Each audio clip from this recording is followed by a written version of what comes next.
दुर्गा फुजानि रंजानाय सोलिबाय थानाय समावनो गसाइगावनि कुसुमबिल गामियाव गिखांनाय थासारि सोमजिदों।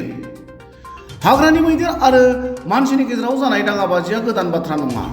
आसाम हादरसाजों लोगोसे बिटिआर हालामनि भारत-भुटान सिमायारि ओनसोलाव मैदेर आरो मानसिनि गेजेराव जानाय दाङाबाजिया गोबां सुबुंनि जिउ खहा जानायजों लोगोसे माइ आबाद, बारि बागान, गय बागान, औवा बागान आरो गोबां सुबुंनि न' बांफोरा सिलिंखार जाबोदों।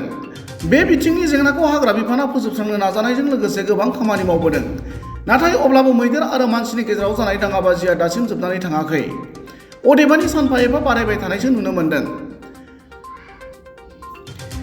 बेबादि समावनो गसाइगाव महकुमा सिंनि रायमना हादरारि हाग्रामानि वेस्टार्न फरेस्ट रेन्जनि सिङाव थानाय कुसुमबिल गामियाव हाग्रानिफ्राय ओंखारबोनाय मैदेरा उदखार खालामफैयो।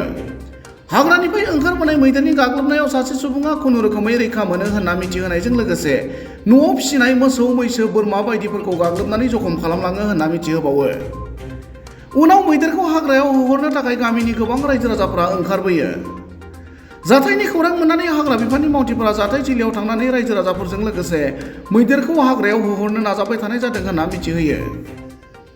मख'नो गोनां बाथ्रा दि 11 अक्ट'बर अदेबानि मैयासो थैनानै थानाय थासारियाव मासे मैदेरखौ बलानदरा गामिनि गोदानै लुबाय थानाय गंसे दालांनि सिङाव मोननो हादोंमोन।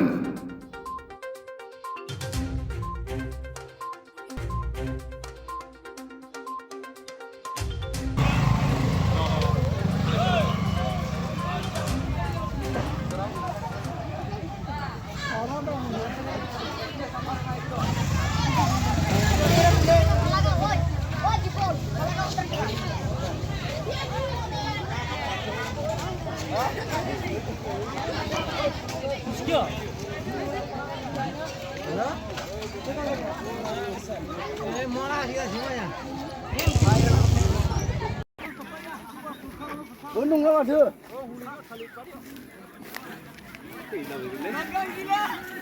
Mukai nak ada.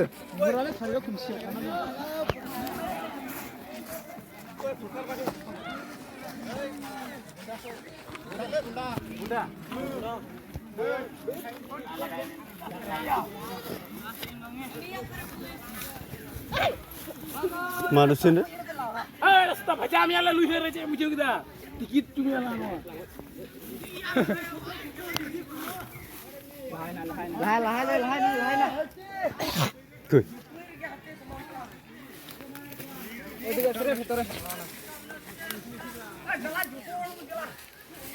Isilang kilo.